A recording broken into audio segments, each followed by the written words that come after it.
Muy buenos días, buenas tardes, buenas noches a quien está en vivo y en directo en este momento. Muy buenas noches, son las 9 de la noche acá en San José de Costa Rica, y a quienes nos ven en otros usos horarios o están en diferido, pues también sean bienvenidos a la familia de la cápsula financiera con Vidal Villalobos, que ya está totalmente listo y preparado para abrir mercados, hacer el análisis del primer día de trabajo y saber cómo se está proyectando con los vaivenes geopolíticos y con el comportamiento de los mercados, que siempre hay que tener el dedo en el renglón. Don Vidal. Saludos cordiales, Jonathan. Hoy te llamas estudio, dice ahí, ¿verdad? Ah, mira, sí.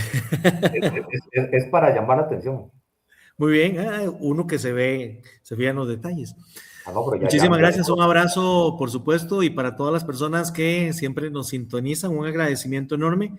Esperamos que inicien una muy buena semana y que hayan disfrutado de un maravilloso mundial. A mí me encantó, sobre todo la calidad del fútbol, las emociones que tuvimos, que se guardaron incluso hasta el final, hasta el último minuto.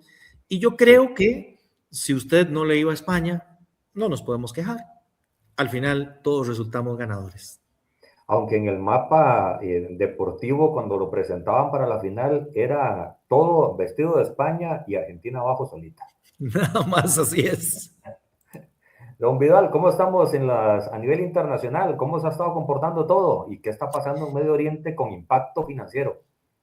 Bueno, muy bien. Arrancamos contando precisamente cómo cerramos la semana anterior. El viernes terminamos con las bolsas recortando. Los principales índices bursátiles registraron pérdidas semanales. El S&P, por ejemplo, bajó 1.6, mientras que el Nasdaq, que es de tecnológicas, 2.9, es donde está más caliente el mercado, y el Dow Jones descendió 0.9 en la semana.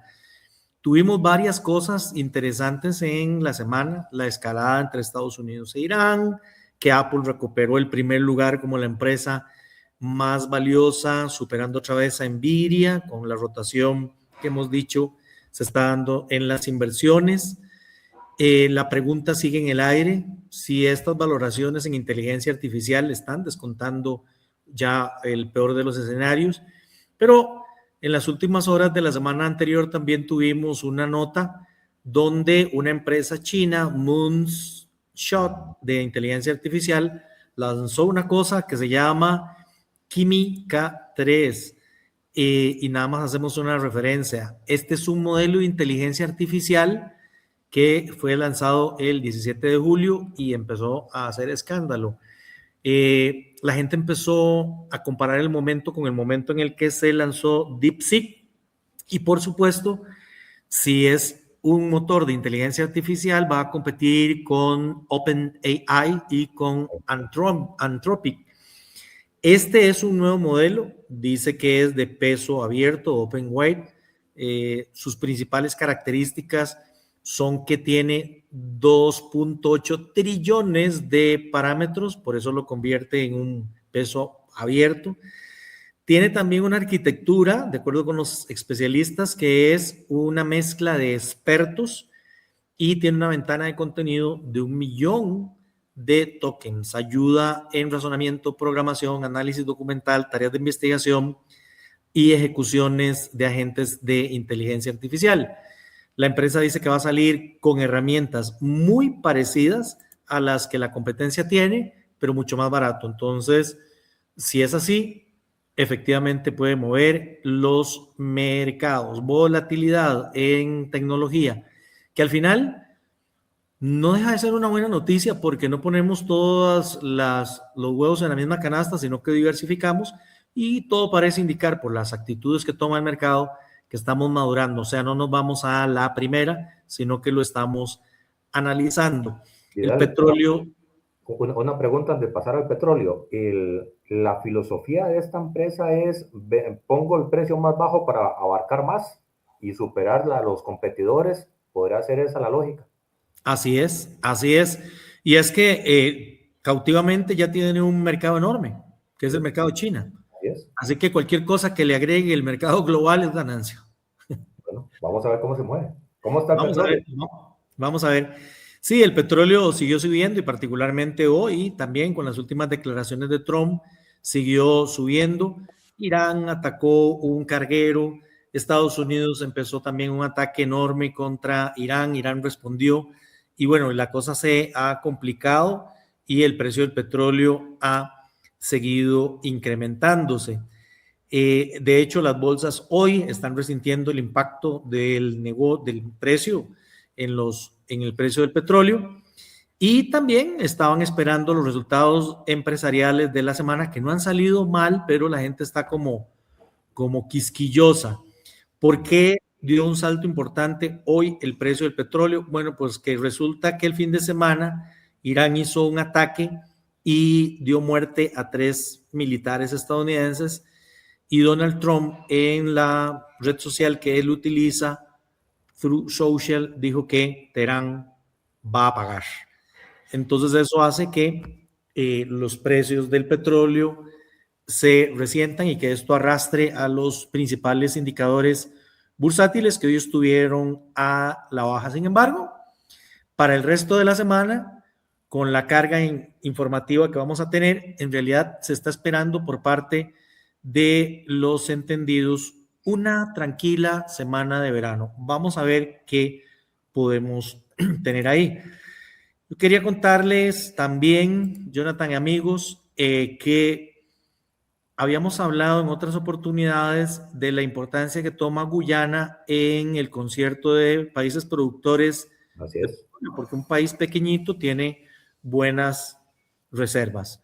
Bueno, en las últimas horas nos hemos enterado a través de un informe que salió que hay otro país de la zona que tiene aproximadamente unos 750 millones de barriles en reservas. Esperan que un solo yacimiento que se llama Gran Morgu produzca 220,000 barriles diarios de petróleo.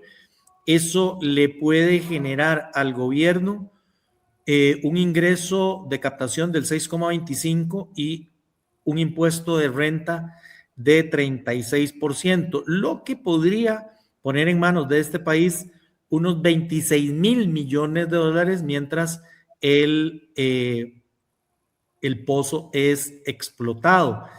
Es un país que tiene 645,000 habitantes. Así que si usted se va a ir allá, cuando repartan el Producto Interno Bruto, va a ser una verdadera locura. Y es vecino de Guyana. Nos referimos a Surinam. Así que si tiene pensado ir a pasear, vaya a darse una vueltita por Surinam y busque algún contacto que pueda ser útil eventualmente. Y aquí el reto para Surinam es la conversación que ya hemos hablado acá, que está empezando a tener Costa Rica y ellos podrían tenerlo de previo, que es qué hacer con tanta plata, cómo hacer un fondo soberano que les permita tener buen margen de desarrollo. Muy buena pregunta. Y la respuesta ya la dieron, ya lo armaron, ya lo hicieron. Ya están preparándose, ¿verdad?, para hacer un fondo soberano que pueda repartir esa maravillosa riqueza entre toda la población. Qué bueno. La semana informativa de cosas gruesas empieza el miércoles 22 de julio, inventario de petróleo en los Estados Unidos, pero aquí el gobierno presentará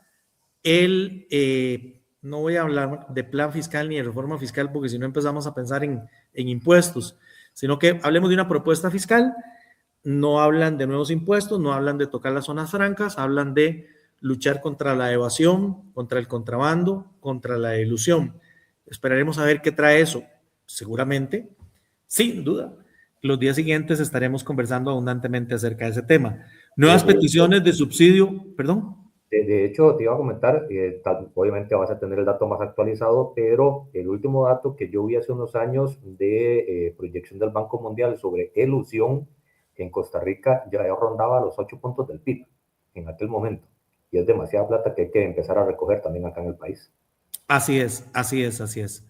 Sí, eso es un monto muy, muy importante del país que podríamos estar recuperando y ajustando de nueva cuenta para bien las métricas fiscales. Así es. les decía que el jueves tenemos nuevas peticiones de subsidio por desempleo y el viernes tenemos indicadores adelantados de gerentes de manufactura y de servicios, así como ventas de viviendas nuevas. Esta semana vamos a tener también resolución el jueves del Banco Central Europeo. La tasa está en 2.25. No se cree que cambie la tasa, sobre todo porque hoy salieron datos de inflación. Estaba en 3.2, salió en 2.8, salió bien, pero está todo el tema energético que hace presión en el Banco Central. China también anunció que no iba a hacer cambio en las tasas de interés, en la preferencial de un año la dejó en 3 y la de 5 en 3,5, pero sí hay un detalle muy interesante que vi y probablemente, Jonathan, amigos, lo vamos a estar viendo y refiriendo en las próximas jornadas. Hay una preocupación porque otra vez vuelven a verse números muy positivos en las exportaciones de China. Para ellos es muy fácil bajar el precio e inundar mercados con algunos productos. Ya lo han hecho en otras oportunidades y de ahí han venido las incipientes guerras arancelarias y guerras comerciales que hemos tenido una tras otra. Pero poniéndose uno a pensar, porque mi trabajo es ser analista, yo creo que China se estuvo aprovechando de todo el burumbum de la inteligencia artificial y el mundo se concentró en eso. ¿Y qué se concentró en el conflicto con Irán para poder hacer esto? ¿Verdad? Y entonces ahora ya más bien los mercados están preocupados porque están llegando a sus fronteras mucho producto chino a muy buen precio, lo que podría desplazar producción local china. Para la semana vamos a tener resultados también de empresas, Alphabet, Tesla, Intel, IBM, van a dar de manera importante resultados. Y para hoy teníamos un dato no de tan importante, vean que arranqué diciendo que miércoles era lo importante, pero hoy tuvimos un leading indicator, es como un termómetro, es un índice que se utiliza en los Estados Unidos, se utiliza bastante por parte de muchos analistas, lo publica la oficina del Conference Board. El índice está diseñado, que es lo importante, para anticipar el comportamiento de la economía estadounidense entre 6 y 9 meses, con una gran cantidad de variables. Quiere responder a la pregunta, ¿hacia dónde va la economía de los Estados Unidos? Entonces, amigos, hacen una mezcolanza de cosas y sacan un dato, horas promedio trabajadas, solicitudes iniciales de subsidio por desempleo, que nosotros las trabajamos mucho, pedidos de bienes de consumo y materiales, pedidos de bienes duraderos, excepto las aeronaves, permisos de construcción, le echan un ojito al S&P 500, ven las expectativas de los consumidores, las tasas de interés, particularmente el diferencial entre las de largo y corto plazo, las condiciones de crédito y los pedidos de manufacturas. Con todo eso sacan un dato, el dato había salido bien el mes anterior, 0,1, pero con todos los impactos se esperaba una caída de menos 0,1 y salió por debajo, menos 0,2. Esto es importante porque si lo pegamos con los datos de la semana pasada de índice de precios al consumo, que salieron bien, y el índice de precios al producto, que también salió bien, es muy importante. ¿Por qué? Porque el próximo 27 la Reserva Federal se reúne para tomar determinaciones y decisiones con relación a la tasa de interés. Se empieza a mover y se empieza a hacer una anticipación de lo que va a ser ese 27. Va a estar muy interesante esta semana, Vidal. Así es, así es. Les cuento, pasando a datos locales, que hoy el mercado de divisas tuvo un volumen menor al que veníamos teniendo la semana pasada. La semana pasada estuvimos hablando de que era una semana de pago de impuestos, de que había mucho volumen. De hecho, todavía el viernes 17 de julio, poco más de 59 millones se transaron y terminamos con un promedio en el Monex que nunca antes se había visto en la historia. Jamás habíamos bajado de 450 y el promedio terminó en 449.95. El Banco Central tuvo mucho trabajo porque tuvo que comprarle dólares, al sector público no bancario, Por ejemplo, el lunes compró 40.4 millones, el martes 10, el miércoles 9, jueves y viernes 8.5 millones. Pero la novedad es que esta vez sí salió a comprar para defender el tipo de cambio. O sea, en la canasta de estabilidad metió 20 millones el lunes, casi 16 el martes, 15 millones el miércoles, 17 el jueves, y ya les conté que 59 millones transados en el Monex, tuvo que dejarse 32.6 millones para esto. Sin embargo, el mensaje que está mandando es: yo voy a estabilizar el mercado, por eso estoy comprando. Entonces, ¿qué pasó hoy? Hoy, ya después de esos embates del IVA y de las compras del Banco Central, cerramos con un volumen menor, 27.4 millones, y el tipo de cambio al alza ya en 450.81. Pero vamos a seguir teniendo volatilidad. La mayoría de los analistas estiman que de mantenerse esas fuerzas equilibradas, podríamos tener un tipo de cambio bastante estable con las volatilidades normales de las quincenas para lo que resta del año, pero si usted estaba esperando un tipo de cambio que llegara a 500 colones, creo que vamos a tener que ir olvidándonos de esa posibilidad. En el corto plazo no se ve, y dependiendo cómo se vaya el baile geopolítico, pues tampoco a mediano y largo plazo. Sí, señor, así es. Listo. Una semana muy interesante, entonces les esperamos en nuestras próximas entregas. Así es. Y sin más por el momento, ¿cómo nos despedimos, don Vidal? Como siempre, agradeciéndoles que nos den este ratito, y desde el fondo del corazón, un abrazo de colección.